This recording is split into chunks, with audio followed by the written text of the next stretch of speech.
450.000 gitu. Jadi tidak, kalau enggak saya beri.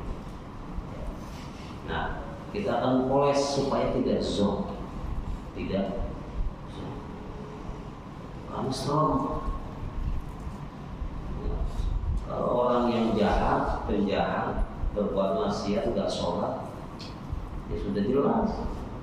Minimal dia udah siap-siap untuk olahraga, mempertebal diri supaya bakal waktu bisa di neraka gitu. Ini candaan gitu. Tapi kalau kita, bapak yang lagi ibadah di sholat kan nggak nyiapin kalau akan masuk neraka. Kenapa? Merasa dirinya rajin ibadah. Ya, merasa dirinya rajin. Nah, saya akan baca bab pertama saja pada kitab Syarah Hikam Al-Atha'i. Syarah Al-Atha'i. Saya belum bahas tentang mukadimahnya. Kalau nanti suatu saat ini kita buka kitab ini ya Pak, suatu saat nanti ya, siapa beliau dan bagaimana beliau itu nanti saja akan saya baca. Kalau memang kita mau ngaji sebagai taklimah mu'allif terhadap kita baca pada bab pertama saja. Babun min alamatil i'timad 'alal amal wa nushurur roja inda wujudi dalam. Tanda-tanda alamat i'timadil 'alal amal, seseorang bersandar kepada amal, sholat, puasa, zakat, haji, umroh, dengan amal. Nuqsanur roja indal wujudi zalam, ialah berkurangnya harapan kepada Allah Subhanahu wa ta'ala inda wujudil bala, ketika datangnya kekhilafan kita kepada Allah Subhanahu wa ta'ala. Nah, ini maksudnya apa sih? Ada orang yang ketika ada orang yang beriktimad, orang yang bersandar kepada amal, mengandalkan kepada amal, sehingga ketika amalnya itu lagi hebat-hebatnya, dia merasa dekat kepada Allah.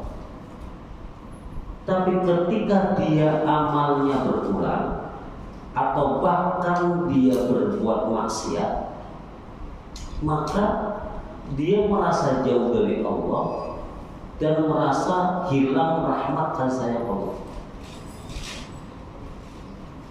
Ini sering kan ya? Sering kan kira-kira? Bahasanya tadi ini deh. Soal dulu dia, mana? Kalau dosa pada tenang. Sepertinya bahasanya enak, sepertinya bahasa benar. Tetapi ternyata ini bahasa adalah i'timadu 'alal amal. Orang menyandarkan kepada amal ketika menyandarkan kepada amal ketika dia itu dekat atau jauh dari Allah Subhanahu wa ta'ala. Terus bagaimana Ustaz? Sebenarnya adalah rahmat Allah, kasih sayang Allah ada pada kita melekat di kondisi apapun, di situasi apapun. Saat dia rajin ibadah, maka sebenarnya kasih sayang Allah ada di sana, rahmat Allah juga ada di sana.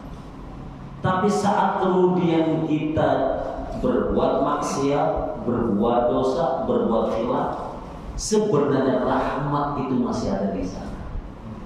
Kasih sayang Allah itu ada di sana. Kalau kasih sayang Allah itu melekat kepada hambanya, kepada seseorang, saat kemudian dia ibadah, maka nilai dan bentuk ibadahnya jauh lebih spesial.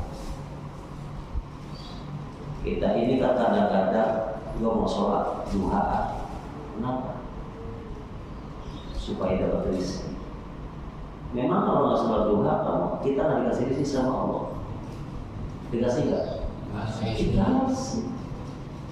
Saya mau puasa Senin Kamis supaya rezekinya nggak Senin Kamis. Memang kalau nggak puasa Senin Kamis kita nggak dikasih rezeki oleh Allah. Dikasih. Rahmat Allah itu datang kepada kita. Tetapi ketika kita stabil di kondisi ibadah, rahmat yang melekat pada kita, maka suasana kekuatan ibadah kita kepada Allah sudah beda, sudah masuk pada tahap yang disebut dengan mahabbah.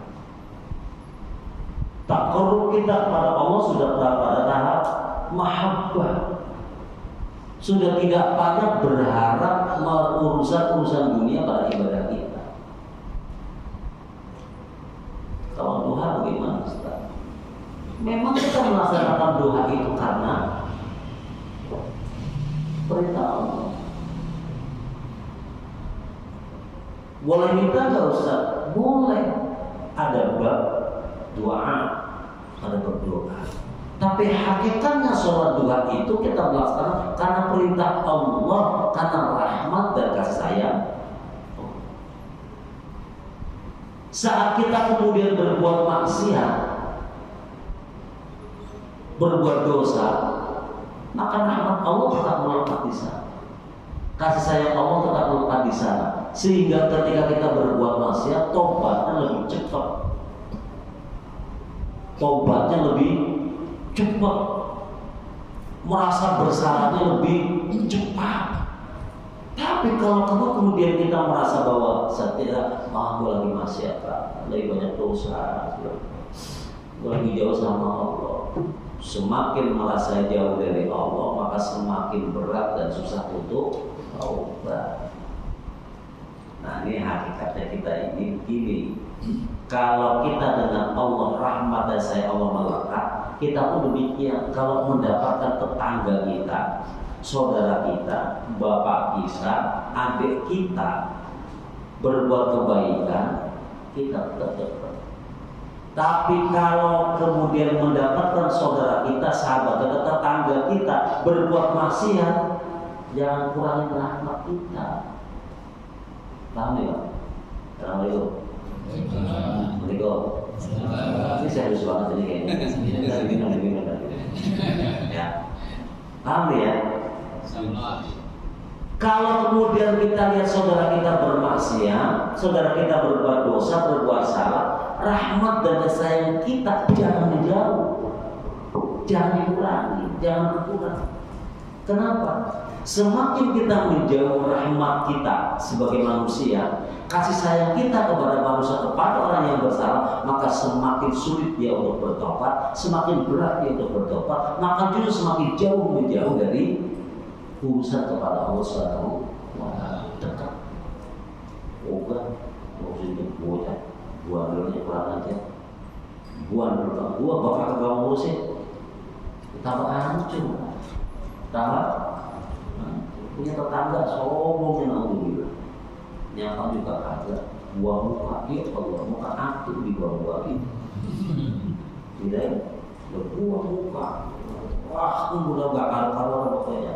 Jangan ditinggal. RT, RW, yang lain-lain rahmat ulungkan, dibanyakin rahmatnya. Yang buang muka jadi mikir, orang pada datang dulu, pada nasi ketupat dulu, pada kasih makan dulu, baik amat sama gua ya, itu loh. Terus gua bantu, jadi ada rapat RT, ya. Rapat RT mengatasi kesombongan tetangga kita yang ada di RT 1 nomor sekian. Keren itu ya. Kenapa? Begini. Kalau ada orang lewat marah-marah, oke, kita bikin strategi. Rahmat kita curahkan kepada orang itu supaya cepat dia dekat kepada kebaikan. Gimana caranya? Yang satu pura-pura nyapa, yang dua pura-pura yang satu tugasnya adalah nyapa tiap hari, yang satu tugasnya kirim assalamualaikum terus, yang ketiga tugasnya bikin WA ke dia terus, bikin tausiah yang bagus-bagus, yang keempat tugasnya ngirim makanan. Nah ini yang paling sial ya. Tugasnya kirim makanan dulu, kirim makanan ketupat, kirim terus ya, berapa hari targetnya? 10 hari, hari ke-11 biar dia insaf. Itu cara. Ini kalau kita jadi begini keren. Ya. Jadi nanti RT RW nggak usah jangan ngurusin administrasi mulu. Ya surat kakak, surat keterangan baik lah, ini itu ngurusin itu mulu. Ini urusin apa? Ya kan kayak gini-gini kan cukup ustadz yang ngomong. Kalau ustadz kan sibuk, jarang ngomong. Kalau ngomong sebulan sekali ke musola. Benar nggak? Lah iya. Kalau ini tugasnya hanya ustadz saja, ya berapa ya kan? Berapa? Ya, ustadz ya belum tentu terhadap kemari. Makanya kadang-kadang saya suka mikir. Dakwah saya kok kayak sederhana banget, terlalu enteng. Udah cepetan kopinya, Iya bu, cepetan lagi ngaji udah beli kopi. Cepetan puterin.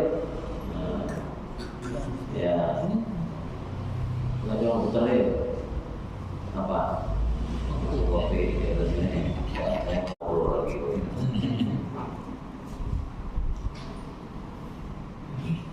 Nah, ya, jadi RT RW muncul sebagai sosok al-amru bil ma'ruf wa nahyi 'anil munkar.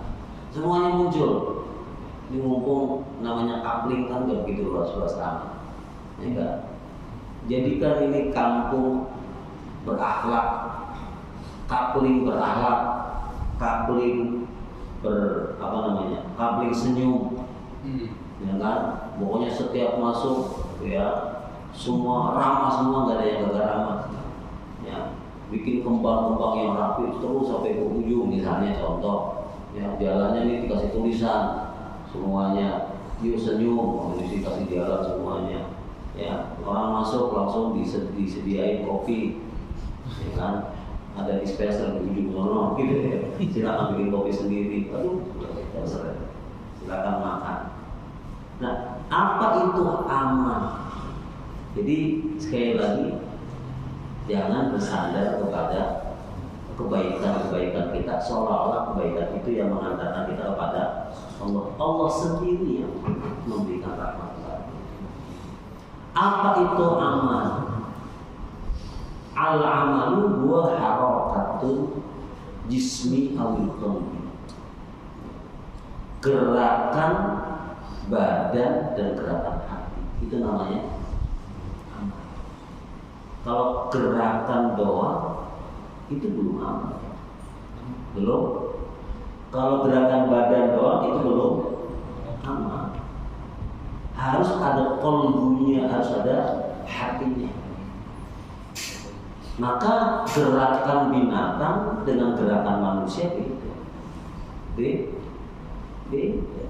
Gerakan binatang supaya manfaat harus ada orang yang berakal, memiliki qalbu, memanfaatkan gerakan binatang itu. Tapi kalau kita gerakan badan kita dibarengi dengan qalbu, itu selalu pasti manfaat. Manfaat. Tetapi dalam amal ini terbagi menjadi beberapa kategori. Fa'in taharraka bima fihi sawa sumiyatah. Kalau gerakan tangan badan kita dengan qalbu kita itu mendatangkan sawa, pahala, kebaikan, payusama ta'at, itu namanya taat. Apa aja, nggak hanya sholat, ini nyeduhin kopi, kasih makan, Pokoknya semua yang bermanfaat, manfaat yang mendatangkan pahala itu namanya ta'ah. Fa in taharraka bima fihi ad-dzunub, ya.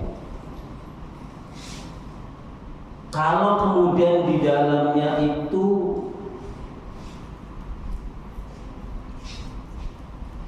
iqab, adanya hukuman, pasumia maksiatan, termasuk maksiat.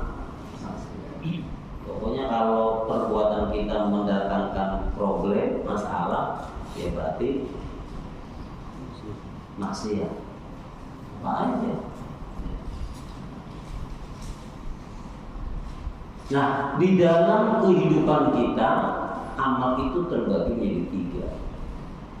Di bawah. Yang pertama amal syariat, 2 amal thariqat, yang ketiga adalah amal hakikat. Apa itu amal hakikat? Amal hakikat itu adalah, amal syariat itu adalah tujuan amal syariat lil islahi jawari, membaguskan tubuh kita, membaguskan mata, membaguskan telinga, membaguskan semua apa yang ada. Kalau ingin sehat, rajin sholat. Syariat itu diantaranya adalah puasa. Puasa sehat, sumu tasihhu. Puasa itu sehat, sumu tasihhu. Kalau ingin matanya ajem terus, ya ajem terus, jangan lihat duit terus, baca Quran. Kalau ingin mulutnya ini keren, ya rajin baca Quran. Jadi sebenarnya semua ibadah kita pada level dimensi syariat itu semuanya mendatangkan manfaat. Nah buktinya coba. Sekarang sudah banyak penelitian. Kalau sholat lagi berdiri berlama-lama, maksimal adalah minimal 2 menit, maka dia akan memperkuat badan, otak dicerdaskan. Kalau dia ruku segini, badannya ruku begini, itu menstabilkan darah. Turun ke bawah kita sujud, itu semuanya menghilangkan ya traumatik pada otak kita. Itu memang sudah diteliti oleh para dokter. Dan memang kalau kita ingin sehat, perbanyak ibadah. Gue pusing banget nih, panadol enggak, gue mau sujud gitu. Bisa tau gitu? Nah, gitu ya. Kalau ingin sehat, ya membaguskan mata, membaguskan telinga, membaguskan mulut, membaguskan semua apa yang kita lakukan itu dengan ibadah. Nah, output dari amal syariat itu ciri-cirinya melaksanakan 3 hal. Apa itu? Yang pertama taubat.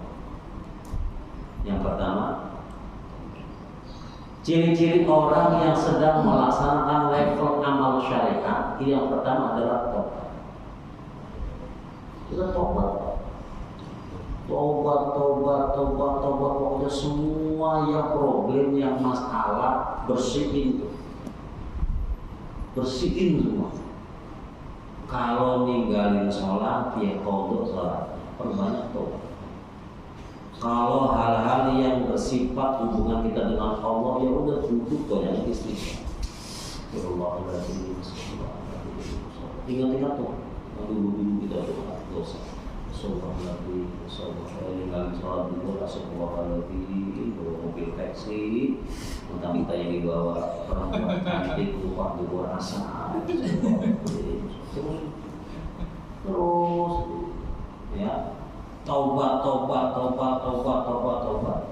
Di periksa lihat itu kanan kirinya mobil saya kira-kira ada korupsinya apa enggak, motor saya kira-kira ada yang nggak bener apa enggak, lihat tetangganya dulu saya berantem enggak sama anak saya, sama istri saya, lihat saudara kita, lihat kakak adik, ada warisan yang diambil, ada warisan yang dikeruk, yang bikin orang sakit hati, merasa kita memiliki itu harta, tapi ternyata sebenarnya apa orang lain, yang orang lain itu saudara kita, terus menangis terus, Pak. Bersihin, balikin. Itu ciri-ciri orang syariah. Udah hebat, Pak. Sebenarnya di level ini belum hebat buat anak. Sahabat itu sudah bisa mengerjakannya. Tapi baru level syariat aja kita udah merasa berat. Mana berat? Jadi buktinya saya ngebalikin tanah punya orang. Betul. Saya ngebalikin mobil yang dikorupsi. Ya, buktinya sih. Orang gampang korupsi, orang gampang ini karena apa? Amal syariatnya problem. Gampangin aja orang besok dia mau dibagi orang lain. Besok juga mau dibagi, mendingan sekarang daripada kita ngebagi barang. Itu kan serem banget. Nanti turun-temurun dikasih ke anak, kasih ke anak. Dosanya kayak apa? Rasanya kayak apa? Yang nikmatin anak, yang nikmatin cucu, yang nikmatin cicit, kita ini yang dibubuhin rasa. Kita ini dibubuhin kuburan. Sekali dia pakai kata itu, ya Allah, tangannya di sebelah ini dipakai anak buah. Ya Allah, sakit hati. Itu rasanya kayak Mas, akhirat itu kalau di dunia itu ketika sakit kan enak. Di dunia nggak sakit kan enak, kita bisa ke dokter. Di dunia kalau lapar enak, kalau kita perjalanan alam bangsa itu kan panjang, itu perjalanan. Kalau kita perjalanan dari Jakarta, dari Bekasi, taruhlah ke Jogja misalnya, kedekatan berapa lama? Ke Jogja bensin habis, ada bensin nggak? Ada. Lapar, ada rumah makan nggak? Banyak. Malah kita ngomong tahu, ya, ada tempat makan bisa berhenti. Tapi kalau alam barzah itu perjalanan panjang menuju yaumul qiyamah, menuju akhirat panjang banget, ya kan? Panjang. Nah, dalam perjalanan panjang itu ada warung nggak? Nggak ada. Pom bensin ada nggak? Nggak ada. Alamu annal maut wa in kita ala qatlul badan. Sebenarnya mati itu hanya sekedar terputusnya hubungan antara badan dengan roh saja. Bisa. Nah, ruh ini sudah nggak perlu pakai wasilah lagi. Untuk melihat nggak perlu pakai mata ini. Untuk dengar sudah nggak perlu pakai telinga ini. Untuk ngomong sudah nggak perlu pakai mulut ini.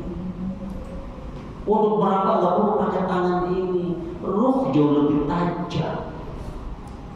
Tajam memandang karena sudah tidak ada wasilah. Tajam mendengar karena sudah tidak ada wasilah lagi.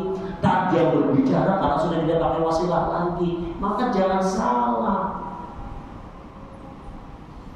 Kalau tiba-tiba ada anak yang salah, tiba-tiba jadi soleh. Karena doanya ruh jauh lebih tajam kepada Allah, karena lebih dekat satu level dibandingkan dengan orang yang hidup. Tapi anak ternyata lebih baik, menjadi baik ketika bapaknya meninggal. Itu boleh jadi ada doanya ruh atau permohonan sebelum dia meninggal bertahun-tahun. Ini bapak lagi doa. Kan doa itu bilqaul wa bil afham. Enggak ada yang sia-sia. Ini lagi doa.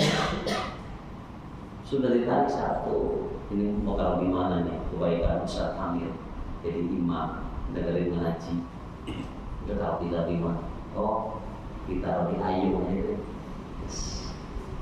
Gitu loh. Kalau di mana? Ustaz Amir kemarin nolongin saya di ini doa nih kalau di mana? Oh, kalau di hadis. Gitu. Nutrisi-nutrisi itu nanti akan dikasih dengan orang yang sekitar kita semuanya. Maka tetangga yang baik akan memunculkan kebaikan-kebaikan di dalam dirinya. Nanti ini akan berfungsi hebat bagaimana. Pokoknya terserah Allah. Boleh jadi nanti setelah kita meninggal. Jadi jangan nyesel Pak. Ngaji kayak begini walaupun ngantuk. Pura-pura aja melotot. Lagi pojok kelompok.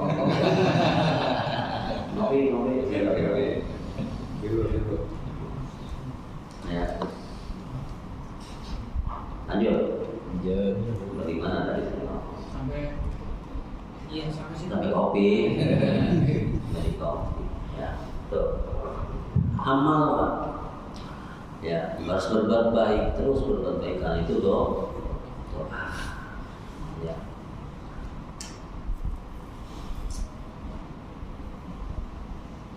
Yang kedua, takwa. Takwa. Ciri-ciri orang yang beramal syariat adalah takwa. Karena takwa itu adalah pakaian yang bersih setelah dibersihkan dengan taubat yang tadi. Nanti kalau panjenengan sudah taubat terus saja taubat, akan memunculkan pakaian yang baru. Nanti suasana ibadah kita akan beda. Ibarat kemarin kita manggul karung buni, manggul besi, manggul batu, manggul kayu. Waktu sholat kira-kira berat nggak? Berat nggak? Allah. Aduh, jauh banget Ustaz Amir ini. Malah itu lagi ruku, Allah lama-lama, habis sholat wirid lagi lama banget ya Allah. Mau pergi gue balik depan, mau cantik agak enak. Mana gue udah perlu lagi mau belakang. Berapa karena manggul kotoran, manggul apa macam-macam manggul aja kodok sendiri semua berat. Nanti kalau kita sudah sering tobat semuanya itu waktu sholat enteng. Allahumma Bismillahirrahmanirrahim. Alhamdulillahirrahmanirrahim. Itu meresapi terus apa yang diucapkan oleh imam kata per kata. Baik berbaik. Ar-Rahmanir-Rahim Maliki Yaumiddin. Ya Allah, Rahmannya Allah, Rahim Allah, enggak putus-putus. Maliki Yaumiddin, ya Allah, satu saat nanti. Ya, kalau pandai kiamat datang itu ya Allah, kekuasaan Allah saja yang bisa kita andalkan, tidak ada yang lain. Iyyaka na'budu wa iyyaka nasta'in. Ya Allah, cukup kepada Allah saya minta perlindungan, minta pertolongan ya Allah. Terus baik terbaik itu seperti suasana keindahan, alunan nada yang syahdu yang masuk dalam telinga kita. Kita begitu menikmati, tiba-tiba karena bait-bait keindahan kalimat yang tersusun dengan rapi masuk ke kolbu, jawab aminnya juga asik. Amin. Ini kadang-kadang nonton, amin. Lagi doa, aminnya orangnya nyesel. Gimana? Lagi doa, lagi minta, tapi aminnya kayak orang nyesel. Cepat apa mintanya? Kan bahasanya begitu. Biasanya kalau usah doa, amin, nggak kagak lah. Makanya saya ngomong Ustaz kalau doa jangan panjang-panjang. Protes. Tapi nggak apa-apa benar. Yang panjang-panjang. Dan yang jadi jamaah, jangan manja-manja amat. Suatu saat kalau bisa doanya Ustaz Amir yang biasa dipakai itu ditulis. kasih ke belakang, kasih terjemahannya, biar yang ngambilin paham. Tolong itu kertasnya jangan dihilangin sampai Anda hafal semua. Jadi ketika Ustaz ambil doa, siapin bukunya, kertasnya. Kalau biar memang perlu begitu. Kenapa kesannya lucu Ustaz ambil? Karena baru sekarang belajar. Udah Allah 60 tahun baru belajar artinya. Harusnya dari dulu, ya kan? Ya akhirnya ya udah umur tapi modelnya kayak TK lagi. Bismillahirrahmanirrahim. Itu udah maklumin daripada terlambat. Lebih baik sekarang daripada nggak sama sekali. Bacain. Dan itu di masjid, beberapa masjid yang saya ajar sudah beberapa kali praktek itu. Ya Ustaz, ayo bikin tulisannya biar bisa baca doanya yang mana itu, kasih ke jamaah biar pada baca. Nah, itu artinya ini ya. Udah mulai hafal, tahu artinya, sudah. Ya karena kita bukan orang Arab ya udah nggak perlu kata per kata, cukup maksud sebagai besarnya apa ya Allah, saya berikan rezeki. Nggak tahu lagi Allah mengenal rizqan halalan thayyiban. Udah kepikiran tuh, ya kan? Ya Allah, ini susah banget gue nyari duit, berat banget nyari duit, utang di mana-mana nggak kelar-kelar kan gitu. Ya Allah, ya. Jangan sampai di sini doanya minta jodoh, ya Allah pikirannya utang ya utang gitu. Tak kuat, ya tak kuat. Kemudian ciri-ciri syariat itu adalah al-istiqamah. Apa itu? Ada sorotan ya? Panjang itu juga. Panjang. Apa ciri-cirinya? Ada. Al-istiqamah. Apa itu istiqamah? Mulazam. Terus menerus. Ya. Terus menerus.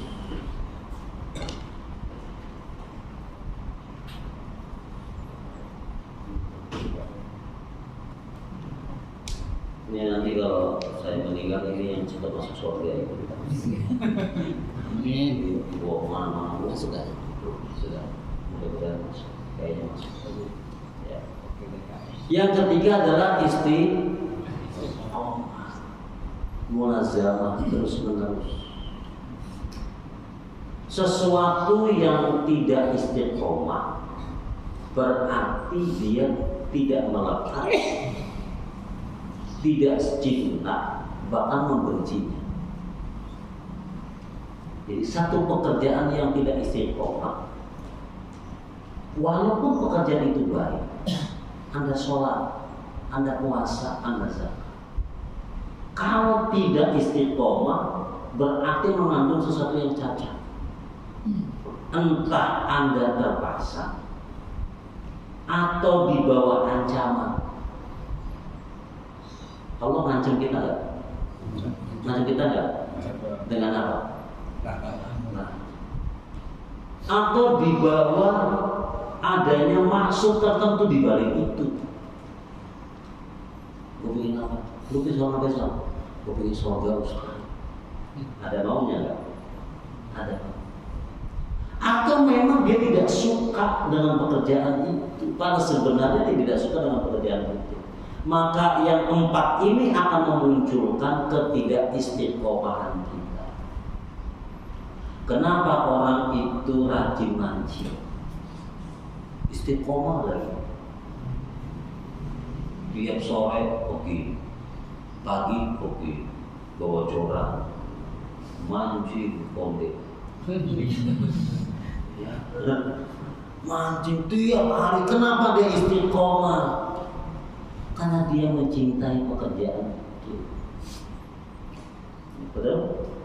Karena dia mencintai pekerjaan itu, maka dia istiqomah. Kenapa ada anak muda apel tiap hari ke pacarnya? Ya, apel terus ke pacarnya. WA mulu siang malam. Karena dia mencintai apa yang dia kerjakan. Muncul yang namanya mahabbah.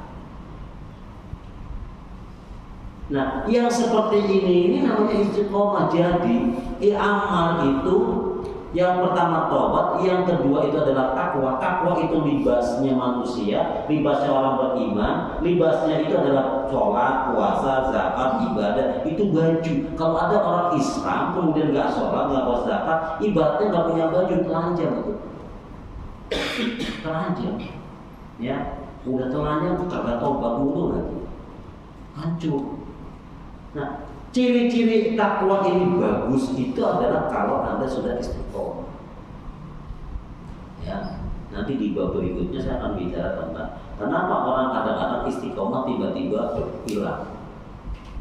Tiba-tiba hilang. Kok kemarin sholat, kok nggak sekarang udah sholat ya? Orang rajin banget.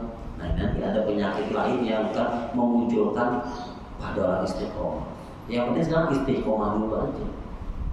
Kalau sudah istiqomah menandakan Anda punya cinta, Anda punya rasa, punya hub ketika, punya mahabbah ketika melaksanakan ibadah. Ini syariat. Jadi 3 laksanakan.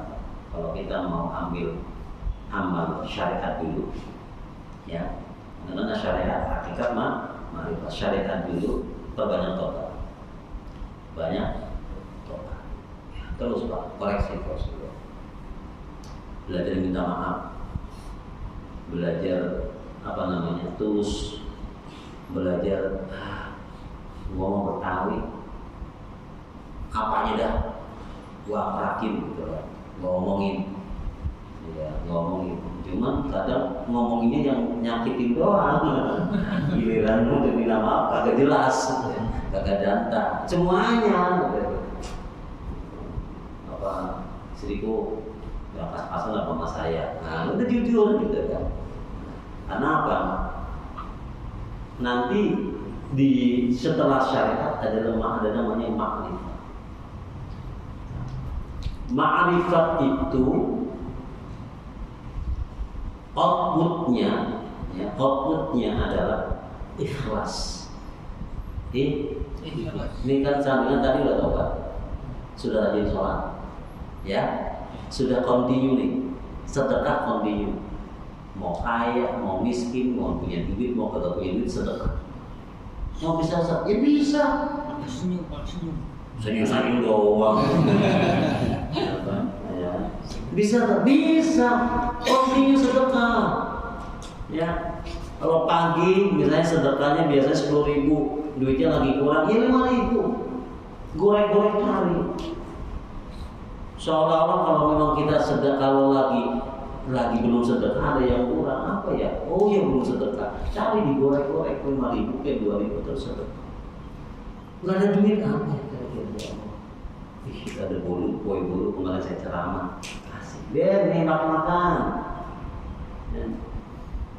Apa aja udah pokoknya continue sedekah sudah terus continue dan nggak usah mikir yang aneh-aneh. Punya duit, kagak punya duit, kaya atau miskin, punya utang, gak punya utang, pokoknya gue mau sedekah. Sekali, gak enak kasih gini doang. Lebih gak enak lagi kalau kagak ngasih.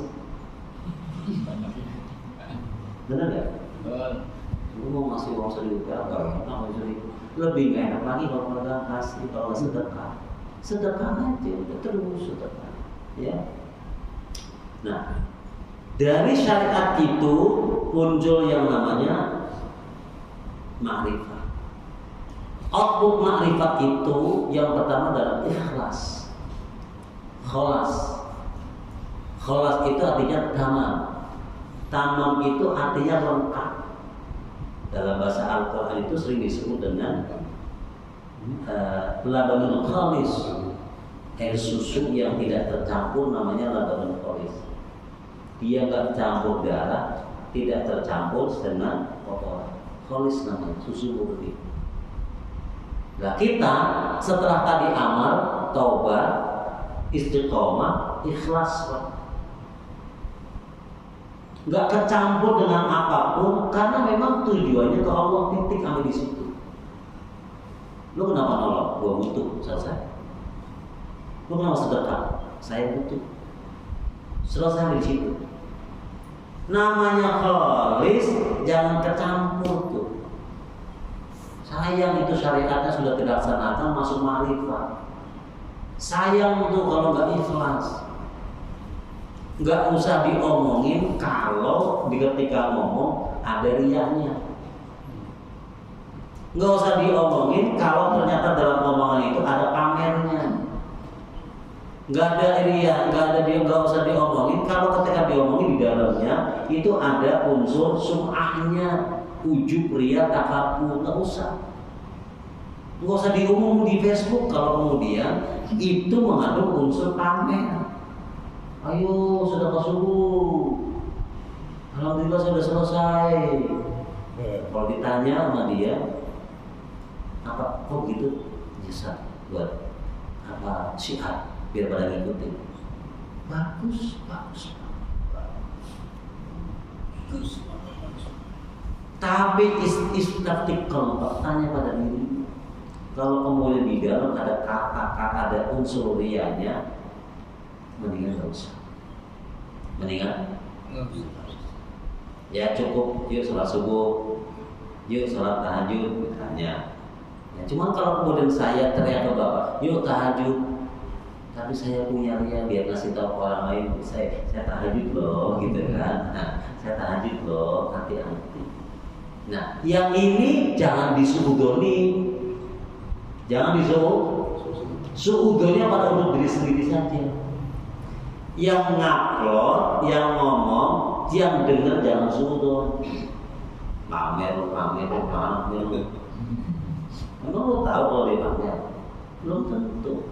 Karena bahasa pamer itu ada di hati.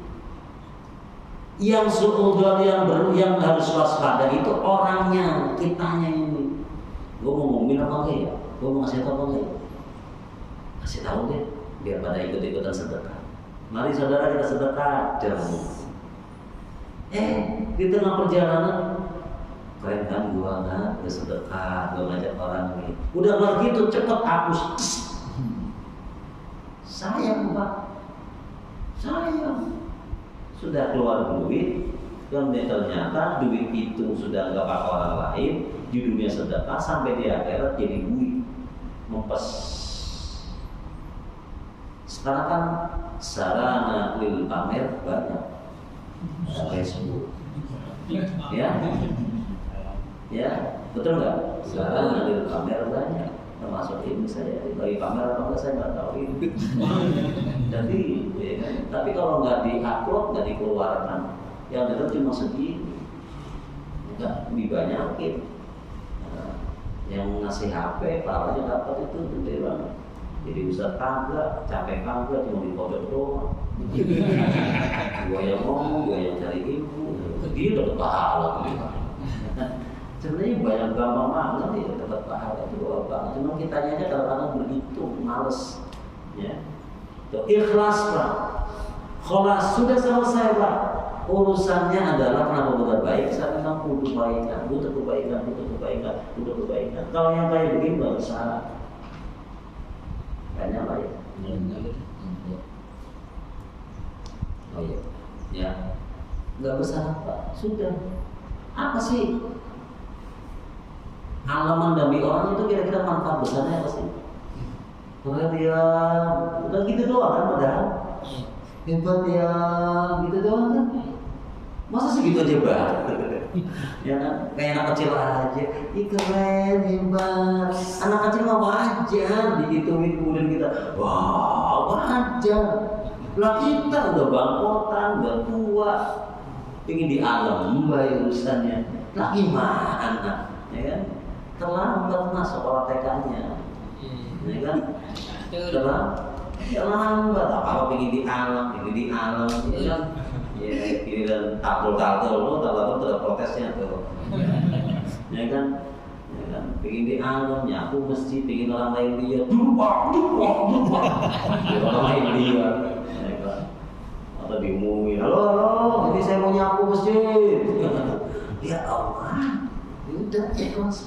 Nah, setelah ikhlas itu yang kedua muncul yang namanya siddiq. Apa itu siddiq? Sidik. Jujur. Nah, sidik itu pangkatnya lebih tinggi daripada ikhlas.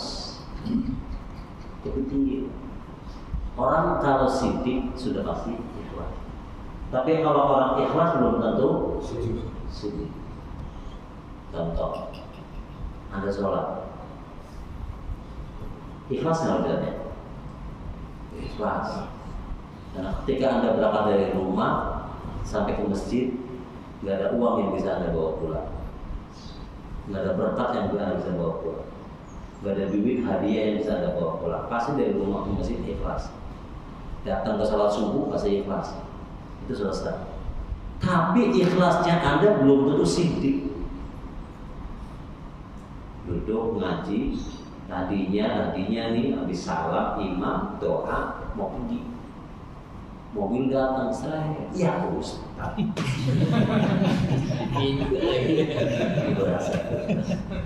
Ya Ustaz. Di pintu lagi depannya. Tuh, ya kan? Gak mau pergi, kagak enak, mau kabur kagak salah, atau gue pengen tidur, gitu kan? Jadi gue cari yang kodakan dikit. Padahal gue udah ngalungin saja, udah taruh di gini. Nah, ini kan taruh udah mau pulang saja. Mau kira ya, contoh gitu. Gini ketat, ya kan? Ya udah, gue ikut nanti aja deh. Ya kan? Padahal hatinya nggak terima. Itu belum namanya bukan sidik. Kalau ditanya ikhlas nggak? Ikhlas, tapi al-ikhlasu bil terpaksa. Al-ikhlasu bil terpaksa. Al-ikhlas terpaksa maksudnya gitu, ya kan? Ini memang teman untuk mencapai ikhlas itu memang paksa dulu, paksa dulu sampai Anda menemukan tingkat kesidikannya. Lagi sholat, jadi imam ngakuin ini imam, tapi di dalam sujud ngegerundel. Lama banget tuh. Itu nggak sidik. Tapi kalau sidik, gua ngaji, mata ngaji, telinga ngaji, hati ngaji, badan ngaji, ikhlas kan? Sudah pasti ikhlas. Nggak mungkin nggak ikhlas. Maka yang merusak ikhlas adalah ketidakjujuran Anda. Yang merusak ikhlas adalah ketidakjujuran Anda. Maka wahai laki-laki, wahai para suami, tolong jangan sering bohong sama bini.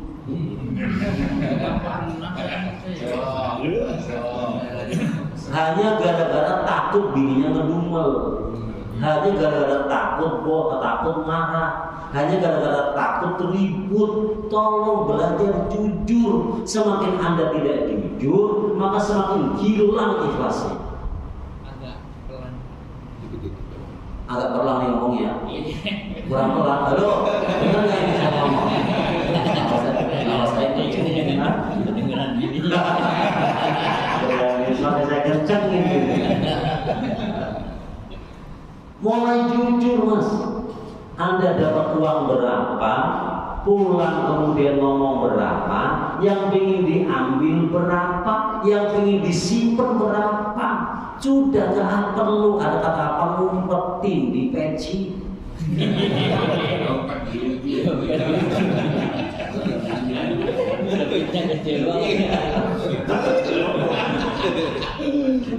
Ada uang lagi ya. Uang lagi. Ada uang sial mana. Coba, andai kan ada ibu-ibu saya mau ngomong, jangan bikin hantu untuk suami, sehingga suami itu takut jujur, jujur aja, karena jujur kacang hijau enak.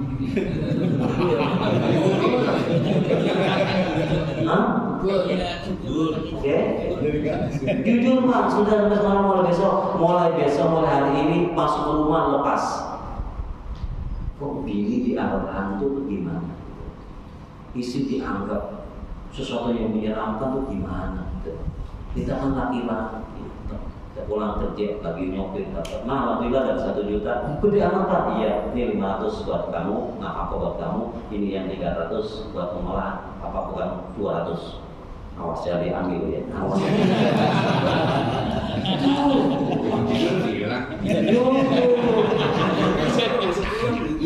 Ya kayak begini ikhlas gak? Ikhlas gak? Ikhlas 100% benar-benar ikhlas. Ya kan? Tapi kalau Anda sudah tidak jujur nih Pak ya Allah, dia susah banget nyari duitnya cuma buat 300, padahal Bapak ngumpetin 300 itu di kantor. Yang 300 itu sudah ciri-ciri nggak ikhlas, karena Anda sudah tidak setuju. Yang 300 andai kan nggak ketahuan, alhamdulillah. Tapi kalau ketahuan, hancur, hancur hatiku.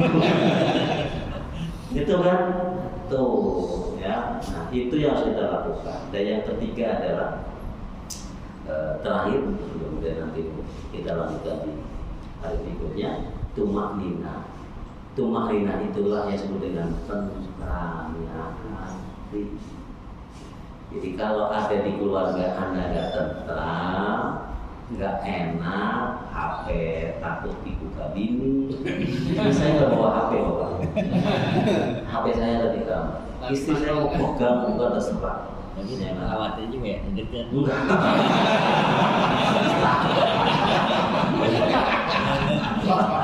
Kakak sono gitu.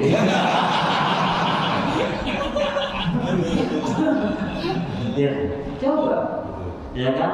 Munculnya tumak nina. HP ditinggal no problem, mau dibuka bini no problem, uang ditaruh di mana saja terserah, saya geletakin nggak terserah, udah nggak ada urusan. Kenapa digeletakin nggak masalah? Iya banyak nabi bini saya, duitnya daripada saya. Ya, tuh tumanina Pak, mau apa-apa tumanina kenapa? Tahap pertama itu sudah kita ikhlas, yang kedua jujur, yang ketiga tumanina adem. Udah los lah, tuh mah. Ini masuk banget ya. Ya kan? Kenapa? Hati yang tidak tenang itu karena ikhlasnya problem, sidiknya juga problem. Pulang nggak punya nggak bawa duit, nggak terima duit. Emang kenapa kalau nggak jujur? Nggak ada duit mah, susah itu. Itu gimana Bapak? Apa? Ada duit tadi bilang gak ada duit. Ya itu sidiknya bermasalah. Kalau sidiknya bermasalah, ikhlasnya pasti problem. Anda harus mulai jujur, nggak bawa duit itu. Perkara bini mau cemberut, kagak cemberut itu urusan lain. Belum dapat ya saya doain mudah-mudahan dapat nanti. Selesai. Ya kan? Balik ke duit. Kenapa? Gimana? Doain. Doa. Nah, Sabar. bisa. Dia kalau punya duit mau diapain? Kalau ikhlasnya hilang, sidiknya hilang, kemudian kita gunakan untuk berbohong macam-macam, ya nanti kita akan ngambil sesuatu dari tempat yang tidak sah. Nyolong, korupsi, minjem, pura-pura pinjem padahal kasih nyolong. Emang ada usaha? Ada. Nyolong terus terang gitu namanya. Niatnya pinjem di artinya bukan minjem, balikin itu namanya ya nyolong terus terang. Gue mau nyolong barang lo dong berapa? 20.000 sih terus terang, tapi aslinya nyolong itu kan? Kenapa? Nggak dibalikin. Wih bayar wih, belum tarso itu namanya nyolong budiman. Ya kan? Ya, dan yang lain adalah amalul haqiqah. Haqiqah itu adalah islahim. Wallahu a'lam. Saya tidak buka pertanyaan dulu karena 5:30 saya sudah melanggar janji karena saya harus keluar. Saya ada acara di luar. 5:30 harus sudah jalan menuju Jakarta. Kopinya saya minum, tapi saya tidak bareng-bareng ikut. Mohon maaf, mudah-mudahan manfaat. Kira-kira perlu disambung lagi apa enggak nih bulan depan? Boleh. Oh perlu. Kalau bisa kita berdoa alhamdulillah, alhamdulillah. Assalamualaikum warahmatullahi wabarakatuh. Ya demikianlah apa yang baru saja bisa kita doakan, mudah-mudahan guru kita selamat sampai tujuan dan kembali lagi ke tempat yang intinya sehat